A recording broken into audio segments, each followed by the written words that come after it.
party, pal! Okay. There we go. Maybe we want to wait and see if it starts lagging. I don't know. Now let's just go. Okay. Welcome to the party, pal. This is not the fourth time we've tried to do this in 10 minutes. Definitely not. This is time one. For those who just joining us, I'm Preston Loomer. I'm Nathan Loomer. We are the Brothers Loomer, and we are doing a podcast where we talk about movies we like. Yes. Way this works is I gave Nate my favorite movie. He gave me his favorite movie, and we're gonna we'll discuss them, and it'll be good. And we're gonna start with Nate's favorite movie, which is Scott Pilgrim versus the World. Scott Pilgrim versus the World by Edgar Wright. Edgar Wright. Yeah. And if you don't know that name, you've probably seen some of his stuff. If you like Shaun of the Dead, Hot Fuzz, Baby Driver, The World's End. Oh, that movie still holds my favorite plot twist. It's the best one. We're not talking about that movie though. We're talking about Scott Pilgrim versus the World. Why this one, Nate? My favorite movie is Scott Pilgrim, which I don't know. Pacing wise, it's so good for me. Like I don't know, I don't want to say it's so easy for a child to watch. That like you could go through the movie step by step and explain it very easily. Like guy finds girl, goes and defeats exes, and then it's there, which leads to the exes, which is like an all-star cast in itself. I'm gonna stop right now. Spoilers for both of the movies we're talking about today. I feel like that should be obvious, but we will probably spoil a lot. Yeah, no, the cast is insane. 7 exes, with the exception of the twins. Yes. Like 5 of the best actors you could have gotten for something like this. Yeah. And 5 like people who got huge way later. Yeah. That's like this whole movie, except for Michael Cera, who was already like a big name. Well, yeah, because he did Superbad like 2 years earlier. And this, I've seen a lot of Michael Cera stuff. This might be Michael Cera's best.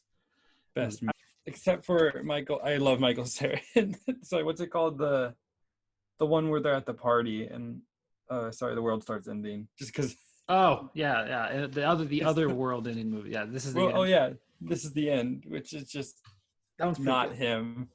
No, but I was watching it and I was just like, the more people came, I was like, I forgot that Anna Kendrick's in the movie. Yeah, Parsons in the movie. Aubrey Plaza's in the movie. Alison Pill's in this movie. Because Audrey Plaza, I always forget, because first off, she's kind of like Anna Kendrick, but also all she does is like invite people places. Yeah, that's like you get to know people. Like she's in like a lot of the movie though. Yeah, she's in more of this movie than I remember. Mm-hmm. And this was, I don't know, I think this was mid Parks and Rec, if my timeline is right. Or I think you're right. Yeah, towards the beginning, middle of Parks and Recreation. Yeah, but it had Anna Kendrick like just after Twilight, which was the only thing she'd been in at that point. And it had Alison Pill before she got famous, and gosh, so many freaking people. So many people. You're right. People. Yeah, I'm back. And the fact that it has 2 people who ended up in Avengers Endgame and a guy who played Superman in it. Yeah, it's a superhero. I am glad though that, it's still, what's the name of the guy who plays Captain America? Chris Evans. Chris Evans. Playing, I don't know why. I always think of him as like a nice guy now because Captain America is him. But every other movie he plays, he's such a mean guy. I remember that when Knives Out came out, everyone was like, Chris Evans is a dick in this movie. I don't think people will be ready for it. And I was like, did no one see any movie pre-America? Like he was always a dick. Even Fantastic Four. Like it's not like known. Oh my gosh. No, yeah. I think like I said, this is to comic books what Speed Racer is to anime. Like I said last time, like it feels like you're reading a comic book. Yeah. And all the video game, and it also feels like a video game. It has a way to sort of combine those, and it graphically like still holds up pretty well. Yeah. That's what I was thinking. I was like, visually, it might someday look like crap, but it's pretty timeless just because it's gamey. It's retro. Well, and I think that the visualizations are so cartoony that they don't try to be real. They try to just embrace this sort of absurd thing. And it's like, this is a nerdy wet dream. Like this is just the best nerdy movie I think. And every time I watch this movie, I remember who the better Culkin brother is. Dude, Rory Culkin's so good. He's so good in this. He's probably my favorite character in the whole thing. Yeah. It's like a movie, like if you took everything I liked as a 15-year-old and put it in a blender and said we're gonna make a movie out of whatever this mush that comes out of that is, it's this movie. Yeah. Oh gosh. And then they had like, and the casting, like you said, is just so good. Like Mary Elizabeth Winstead as Ramona. Mm-hmm. I feel like that was like everybody's high school crush. Just that kind of cool, aloof indie girl with the weird hair. You're just like, I don't know why, because we're not in the same things, but I just want to be near you. Yeah. Which, oh gosh, that's the big spoiler though. That's the difference from the comic in the movie, is that he ends up with Ramona, which is something I like better in the comics, was when he says, we don't have much in common, and ends up with knives. Yeah, I read that they kept that ending and they did it, and audiences who hadn't read the comics didn't like it. It makes so much more sense though. Like, and I'll say, like, Scott Pilgrim is a dick in this movie. He is an asshole. He is kind of the villain. Like he sabotages everybody. He's a douchebag to Knives the whole time they're dating. Yeah. And like everything is about him, and when it doesn't go his way, he whines and Michael Cera's great at that. But like I was just like, wow, Scott is the worst character in this freaking movie. And have you casted like any other like guy? If it was like a normal, like this is the heartthrob guy, it wouldn't have worked. It's because he's such an awkward dude. Such a weird dude. Got that such a just like nervous energy. Yeah. The whole time. So I'm just gonna go through some of my favorite bits of it, because I'm watching it as sort of the observer. Yeah. I love that. I read that there's an outtake reel where they did that package toss scene where he like grits the bag and just tosses it behind him into the trash can. That took like 30 takes. He just keeps going. Of him just like trying to. And the reason, if you look, they cut away the second it hits the basket, because if you watch the behind the scenes, when he got that shot, it was just like everybody erupted into cheers. It was like we had to cut it right there because there was no way to save the take because we were so exhausted. Oh my gosh. And it's really funny. This movie is really funny.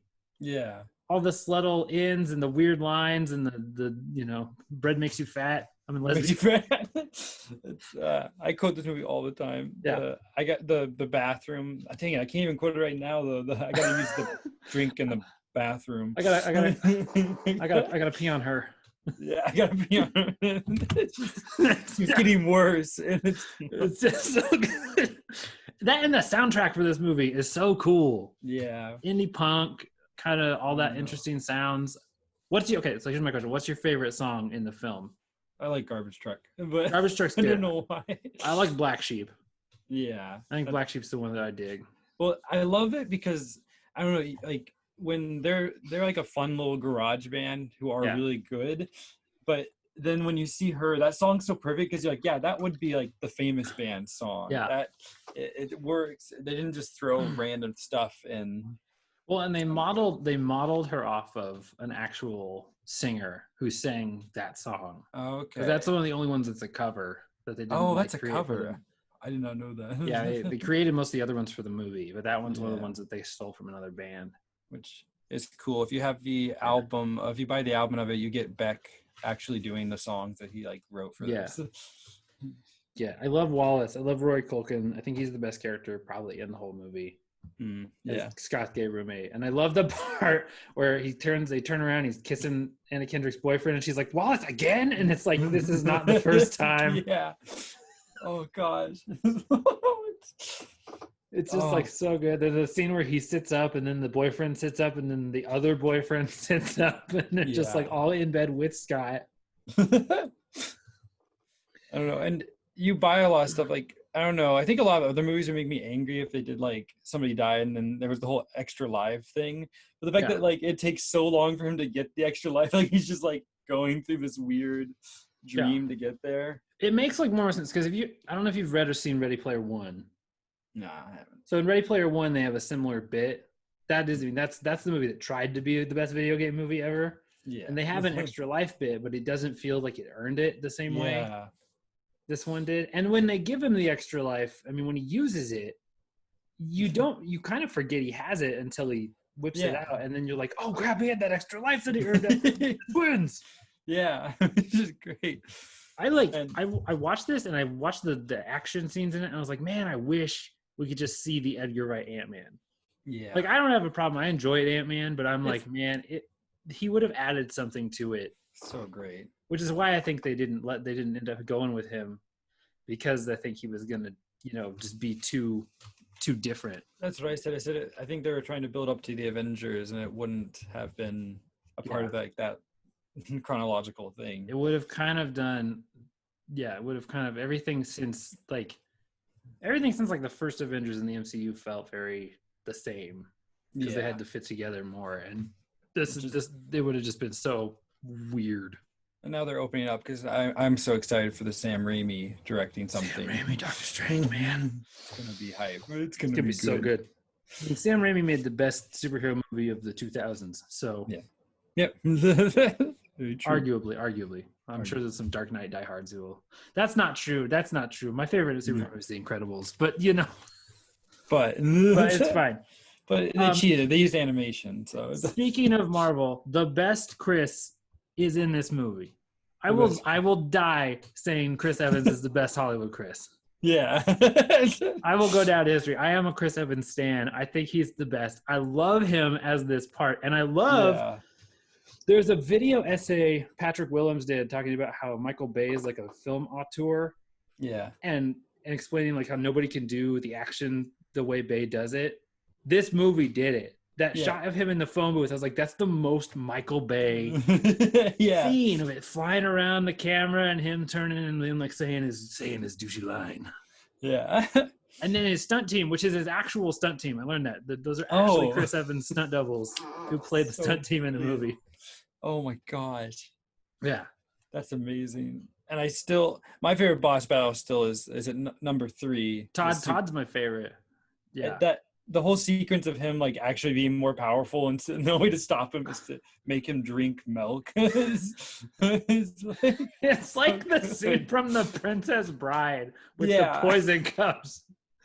And then the vegan police come in. Yeah. It's like, chicken's not vegan? Yeah. No, I think if I had to pick one, Todd's probably my favorite X. Because I think he's just so different than the other ones. I have a hard time because it's like Todd's up there, Lucas Lee's good, and then Roxy is really funny because she's the girl. And you do forget about the twins. It's probably the twins are just the least interesting X's because of how they go down too. Yeah, they get no time to become anything. They're kind of their personality is they're the twins. That's a problem in a lot of movies with twins. Is the twins are always the twins. Yeah, they're like codependent characters who have to work together. It's like the twins that we talked about last time in Dr. T, who they're only interesting because they're tied together at the beard. That's it.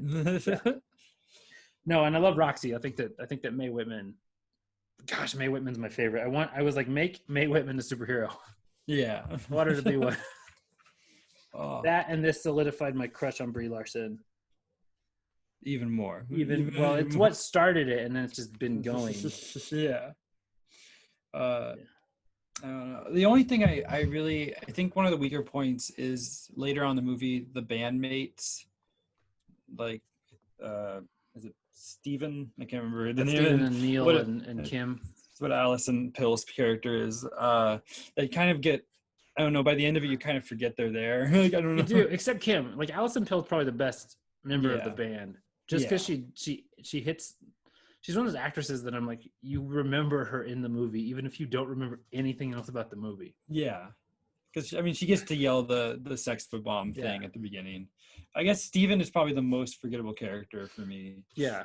And Neil's, like, barely more memorable, but he's only more memorable because he's like, young Neil. Yeah. He's, like, the weird guy who hangs around. No, and I was saying that the one thing I have a problem with in this movie, honestly, is the relationship between Scott and Ramona. It's like the most toxic codependent relationship. And then it's this weird cheating love triangle with knives. Yeah. And I'm like, it's the one time I'm just like, I want to like it, but I can't like it. It doesn't work. Yeah. No, I said the twins are like the female characters in a movie about a dominant male character. where their only interesting personality trait is that they're together and they're linked to the romantic lead. Yeah. Other than that, they have no reason to be there.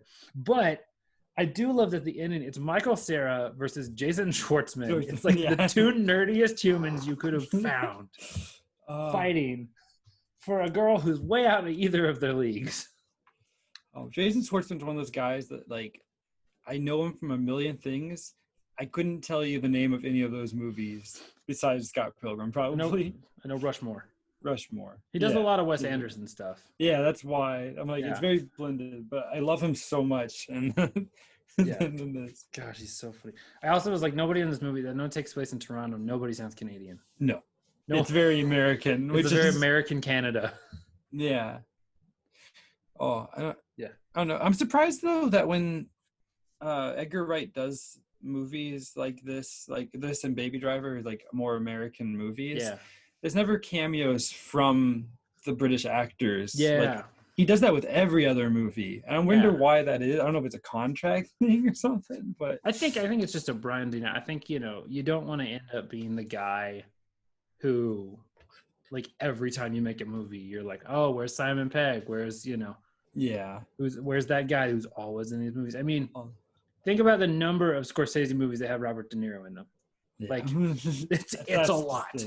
And they're good, but it's just like, there's a point where you're like, I want to see you do something about the thing, you know. And I think it helps show that, like, Edgar Wright isn't just a one-trick pony, or he isn't just successful because he's got funny people in the roles. No, I think the whole thing, the action scenes in this are like some of the most visually interesting, and they're really easy to follow. Which, for how flashy and poppy they are, they're like, you can follow the choreography and they feel like real fights.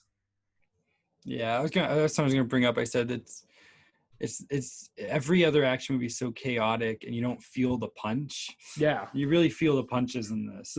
Well, and I remember when we saw it the same weekend as the Expendables, because they came out at the same time. That's what we were in the theater for. Yeah, we saw both of them. We did a double feature that day. Yeah, I saw that, and then we were like, well, let's just go see this other one. So the Expendables, it feels like it's way too stupid.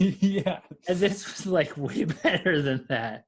But then one of them got 3 sequels, and one of them flopped at the box office and is now a cult classic. I have this theory. I want to do this. I was like, it'd be really fun to do like a show or a web series called Blank Kicks Everyone's Ass, where you get like actors who aren't in action movie types. So you're just like, Jonah Hill kicks everyone's ass. I love Betty White kicks everyone's ass. And it's just like a 20-minute action movie. With that person. Danny DeVito kicks everyone's ass. Oh, we know he could, though. He could. Josh Gad kicks everyone's ass. You know, like, who's the guy who would be the least threatening human being? Have him just go in and beat the crap out of everybody. Yeah, no, I think, and I watched it again, and I was like, I think it's just overall, it's far better than I remember it being. It's still fun. It's still energy. I wish I had the power to turn people into money. Yeah. When I hit them in the I don't know if I have many more points on this. It's weird how much I say is my favorite, but I don't know what to talk about. No, it's okay. I mean, sometimes your favorite is just your favorite because it connects with you. There's not like... Fun fact, Bill Hader was the voiceover in the movie. Okay, so I saw him on IMDb. I didn't know why. Yeah, he's the Once Upon a Time in Toronto. Scott Pilgrim was dating a high schooler. Man, that's Bill Hader. It was a box office sex bomb. Made like half the money it got. Yeah. It was inspired by Mario Bava, who, if you don't know, writes a lot of horror thrillers in Italy, but they're very colorful. Yeah. And I've never read the comics, so talk about how it translates to the books, because I haven't read those. Well, I find it's so funny because I think the comics are good, and like I said, I like the ending better. But overall, reading the comics after watching this is very boring because, I think people who have read the comics don't read a lot of comics, and they're like, "Oh, it's so exciting, fun." But I'm like, if you read comic books, it's just a comic book. It's slow. It's slow. It's just got video game jokes, and it's not at you that fast. Yeah. So that's how it was. That's how it was when I read The Boys after seeing The Boys. I don't know if you've seen The Boys on Amazon. it was the same kind of thing where it was like the comics very different and very slow paced compared to the TV show. Yeah. And I think I said something like that to Lola. I was like, the comic doesn't work because the movie's out now. I'm sure it's a great comic, but it's because they did it live action, which is so impressive for this type of thing. Yeah. It's one of those things, if you read the comics first and then watch the movie, you probably like it more than the other way. Yeah. Kind of one of those, it's like the exception to the book is always better rule. Yeah. Exactly. Yeah. The book does give you, anytime a song happens, they show the notes on how to play it. Oh, that's cool. It's really cool. That's really sweet. I would dig that. Yeah. No, I was thinking maybe one of these days I'm gonna find them and read them, but I just haven't ever gotten around to it. I got them. You Oh, can't man. see them; they're too out of frame. No. Yeah, I gotta go get them. Cool. Any other thoughts? Any final thoughts on Scott Pilgrim? It's good. See it. Good. Watch it. Don't expect it to be normal. That's what else. Don't be like, don't go into it and watch it and be like, what is this crap? What are these two men made me watch? Yeah. Oh shoot, I do have one more thought. Yeah. I would put this on the cult classic list, but now I think everyone I know have seen it and they love it. Well, that's what makes it a cult classic. Everybody I know sees the Rocky Horror Show. It's still a cult classic. Oh yeah. Yeah. Like it's because it wasn't successful when it came out, and now it's successful. Yeah. Years later, and looked at as like, oh, remember when this was actually really good and no one wanted to see it because they were dumb? Yeah. Cool. Cool. Okay, and now we move on to the biggest cult classic. It's not a cult classic. the box office flop. I was kidding. No, it's flop. Rocky. It didn't. My favorite movie is 1976's Rocky. Rocky. No, which was not a flop. It made like $200 million over its budget. It's insane. It made 200 times its budget in residuals and stuff, and it's nuts. And I was reading up on it. It was actually, so it was made for just over $1 million. Yeah. And Stallone had never been in a lead in anything. He wrote the script in 3 days in a hotel room after watching a fight between Muhammad Ali and some unknown. Yeah. And essentially, they didn't want to take him because they wanted to put like a Robert Redford type in it and get like, oh, this is Robert Redford's next Oscar is this movie. And Stallone basically said, I'm not going to do it unless you let me play Rocky. And so when they finally caved, they were like, well, we'll just keep it cheap because we don't want to have an issue when this makes no money, which is going to make no money because nobody's going to watch an unknown movie about some sad boxer played by a guy no one knows. And then it exploded. It won Best Picture at the Oscars. Stallone got, I want to say he got Best Director also. I think so. Yeah. Yeah. It got huge praise. And the movie that they thought was going to be the bankroll so they could justify it, New York, flopped. And this made up for that movie. That's crazy. It's insane. And then I think it's the only Oscar-winning Best Picture that has 7 sequels. Each one better than the last. Each one better than the last. It's insane. I mean, it's like, and half of them. This is the thing about the Rocky series; they're all really fun except for number 5. Number 5, yeah. Number 5 is the only one that I'm like, I don't want to watch 5. I could watch any of the other ones, and I'm like, number 4 is absurd. It's stupid. It's ridiculous. It has a human communist symbol. I can still watch it every week. It's the hypest one though. It's the most 80s movie ever. This is the only movie in history that gets an actor who every time I hear his name, I think he's an athlete. Carl Weathers sounds like a boxer name. Dude, Carl Weathers. Okay, so he's also the best. But I was going to talk about that a little bit. So the reason I love Rocky, I first watched it in like 2004. I was 13, 14. Yeah. And for some reason, my whatever part of me just was like, I'm going to watch boxing all the time. Me, kid, never into sports. Yeah. Watching movies, do a theater, was just like, boxing. Fun fact. And so I watched it and just like got hooked and then watched all of them and got the soundtrack and just like, became obsessed with Rocky. And then for probably until like the last 4 years, I've said Back to the Future was my favorite movie. And then around the time I hit like 26, 27, I watched it one day just on a whim, and I was like, oh my God, I'm Rocky. I'm this sad, lonely dude who has no aspirations and is kind of stuck in a dead-end job and just wants somebody to be like, you could do it, Rocky. You could hit that man in the face. In the face. Fun fact, John G. Avildsen, who directed this, also launched The Karate Kid with the same composer who did the music. So if you think about the two biggest sports icons for sports that don't involve balls, it's these two. Oh my God.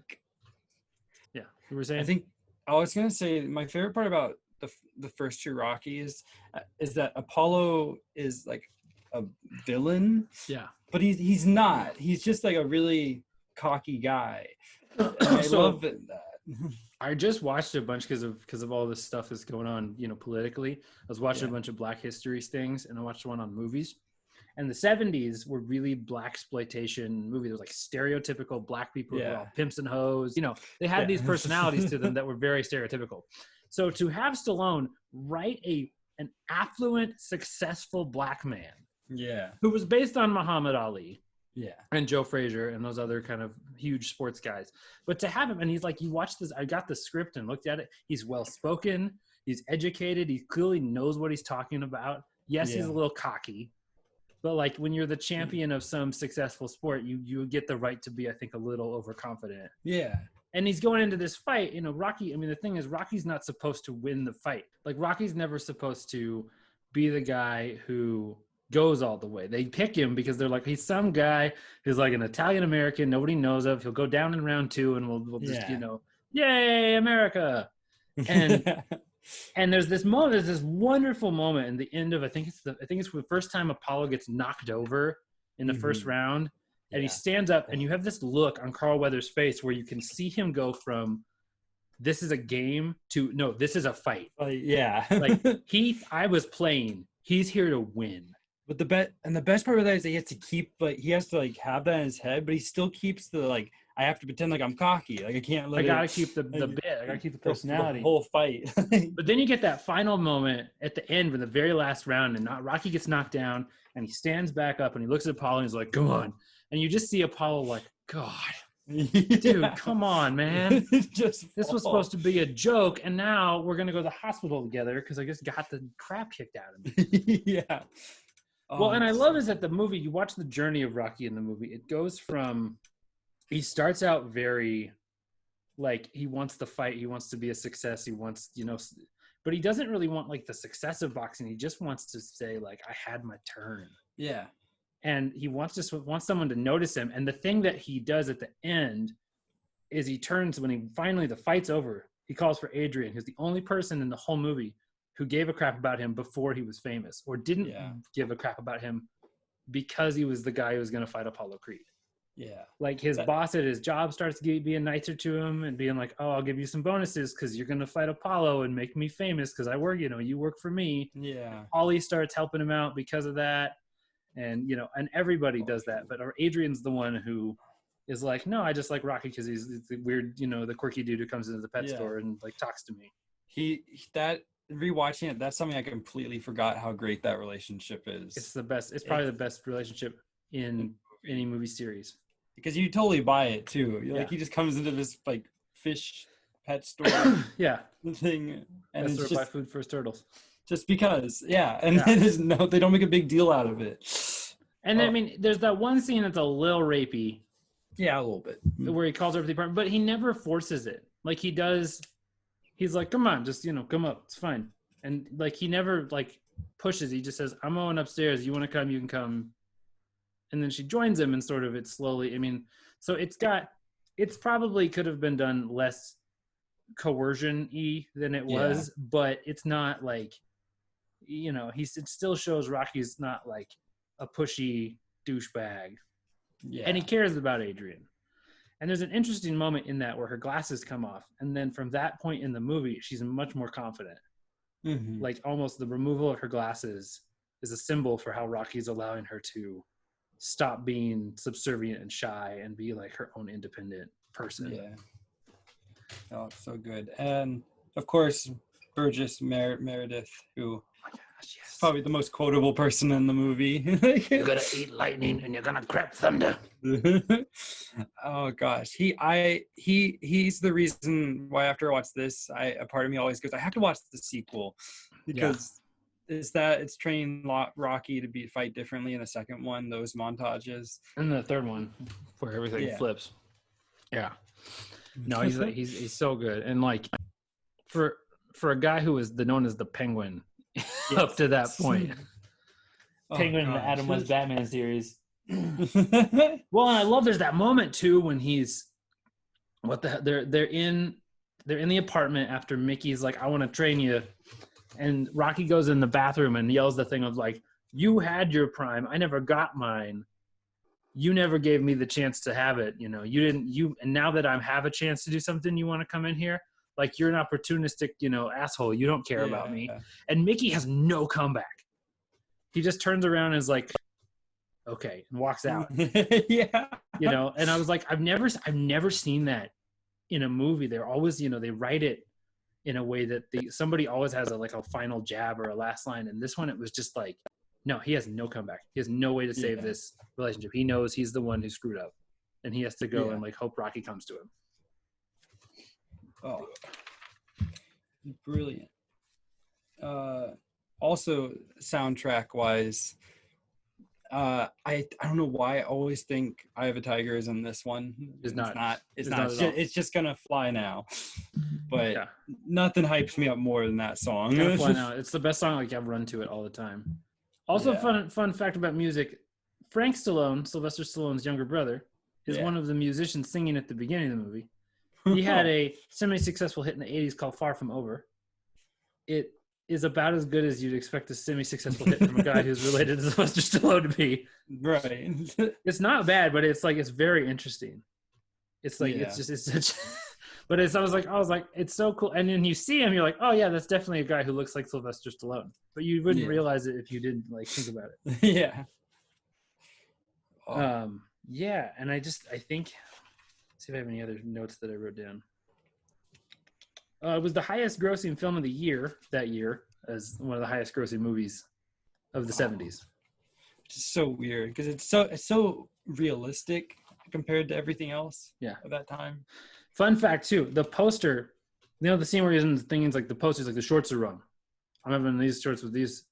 They had to rewrite that scene because what happened is they made the poster and then the costume department actually screwed up the shorts. Oh no! So he had to be like, we got to justify why the shorts are different than the poster. Oh my god! There was a lot of Stallone writing stuff on set to fix things, like the ice skating scene was done because they were going to shoot during the day, but they couldn't afford the extras. So they're like, well, let's just do it when it's like closed. Oh gosh! So we don't have to pay anybody to be there. Yeah. Yeah. That's really great to work around all this stuff, and it feels low budget. Yeah. Unlike that's all the other movies feel like they have a budget, which is they do. Weird. I mean, that's the way it works. Is you write an indie that gets successful, and then it doesn't feel like it's the same with because like I said, you know, I watch a lot of shitty horror movies, and like it's the same way where the first one feels really interesting and raw, and then the next one's like a bad version of that because now we have money. Which it's so weird because the fifth movie should have gone back to a low budget. It feels high budget. And it's supposed to be like in a worse place. Yeah, and it doesn't work. And then they do the reboot and then Creed and then Creed 2. Yeah. Yeah. Pretty good. Oh, it's Rocky. Rocky's great. I love Rocky. Let's see if I have any other last minute things. No, I think it's such a cool thing. I think it's interesting that the characters are all really human. Like they're all really flawed. Like Paulie is a dick. Paulie's awful. But he has that. It's such a good version of this. Like, he's this guy I wouldn't like, but he's connected to someone that I care about, so I have to put up with him. Yeah. And I have to sort of tolerate this his assholery. You know, and then and Adrian. It's funny because Adrian's the one who finally is like, Paulie, shut up. Yeah. I love. No, it's so good. It's just it's really good, and it's oh my gosh, those 15 rounds. I don't know. The movie really gets to that building point where that big final fight, and They draw that fight out. I forgot how long like the actual scene was. The scene is long, but here's the fun thing: the fight is only like 15 minutes of that movie. Really, it felt so long. It feels really big because it feels you feel the weight of the fight. But the fight actually, Rocky only fights at the beginning and the end of the film, and the total time on them is less than 20 minutes. That's insane. Yeah. For a 2-hour movie, he only fights for 20 minutes. I hear a dog. Yeah, it's probably one of Kirk's dogs. We'll figure it out. It's all right. No, this is so I love Rocky. I almost Pilgrim. Scott Pilgrim. In the future, we have other movies we may like, and that's the thing is I think it's nothing wrong with them changing. And it's a subjective thing. If people are out here being like, "How do these dudes like these movies? These movies suck," be like, "It's our opinion, sir. It's what we like. It's what we like. You're not us. You can like bad movies. You know, movies I don't like movies people like. It's all good." My question for you is: could you name the worst movie you've ever watched? Man of Hands of Fate. Is that like bad, like so bad that like Man of Hands of Fate is like legitimately. I've tried to watch it. I watched it because I watched a Mystery Science Theater did. Yeah. I've tried to watch it without it, and I cannot get through it. It is so hard. See, I thought about trying to come up with the worst movies because I know mine's the 2000s Thomas the Tank Engine with Alec Baldwin. Oh my gosh! I remember you telling me the story of seeing that. Oh, played hide and seek in the theater. It was so bad. Gosh, worst movie I saw in a movie theater. Smosh the movie. You saw? No, I saw Smosh the movie. Smosh the movie was terrible. Smosh was so bad. I did not know that got released in theaters. It did barely, and I saw it because I was like, I'm gonna watch every movie I can for a year. Watched 100. It was the same year that the freaking terrible Fantastic Four came out, and it was, which would have been number one had Smosh the movie not just happened. Grabbed it. Just not. Yeah. No. The thing I found is YouTubers. It's like when SNL people try to make movies. Like they just don't. The 10-minute sketch bit doesn't translate to 2.5 hours or whatever. You know, it doesn't work that way. See, I wasn't sure if we wanted to like try to watch Man of Hands of Fate and talk about it, but not yet. Maybe not yet. We'll find out. We will do terrible movies at some point. We should watch it. We should like sit down with mom and dad and like do a live family. Yeah. Family watches Man of Hands of Fate. We show our mom. I thought about doing it as a bit of like, we watch a movie with our mom that we know she won't like. She won't like.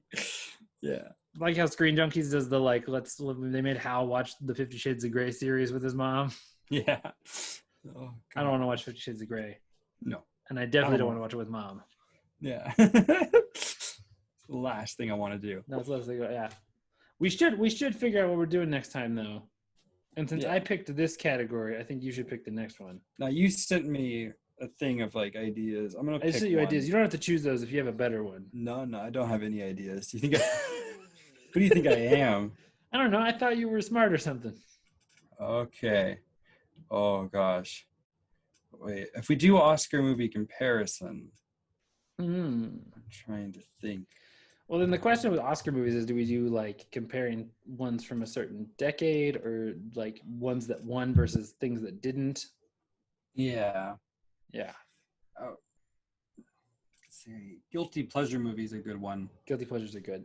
But I love Legally Blonde. That's the one! That's all we talk about! That's the only one, though. I was going to say, that's it. It's Legally Blonde. So. There's so many, yeah. We'll get them. We'll figure it out. We'll figure it out.